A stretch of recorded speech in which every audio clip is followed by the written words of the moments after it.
Pelikula nina Kim Chiu at Paulo, dapat nga bang madaliin para maipalabas agad at mapanood ng mga fans? Sa October na daw ang showing ng first ever movie ng Kim Pao na My Love Will Make You Disappear ayon sa ilan na kumakalat na mga balita.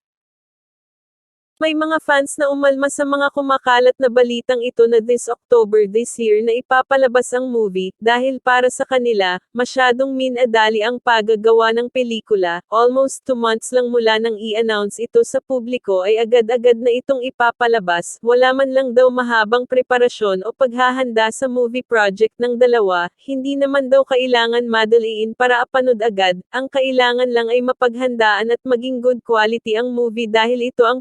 unang movie project ng Kim Pao. Mayroon naman na umagri at excited na talaga itong ipalabas sa October, dahil para sa kanila, hindi na umano kailangan pang patagalan pa dahil maraming Kim Pao fans ang nag-aabang dito, at kahit ano pa man umano ang tema ng movie ay tiyak na panunuorin pa rin ito ng mga solid fans ng Kim Pao. Dagdag pa nila na hindi naman umano gagawa ng low-quality movie ang Star Cinema, lalo na't ang movie ay para sa pinakasikat ngayon nilang mga bituin na sina Kim Chiu at Paulo, never pa naman daw na gumawa ang Star Cinema ng hindi magandang pelikula, dahil kilala ang mga gawa nila na good quality at mga blockbuster film. Gusto na namin din mapanood, wala man ako sa Pinas sinasabihan ko ng mga friends ko mag-abang na lang ako sa Netflix pag umabot na dito, maganda yan diyan sila bibitaw ng movie if di maganda.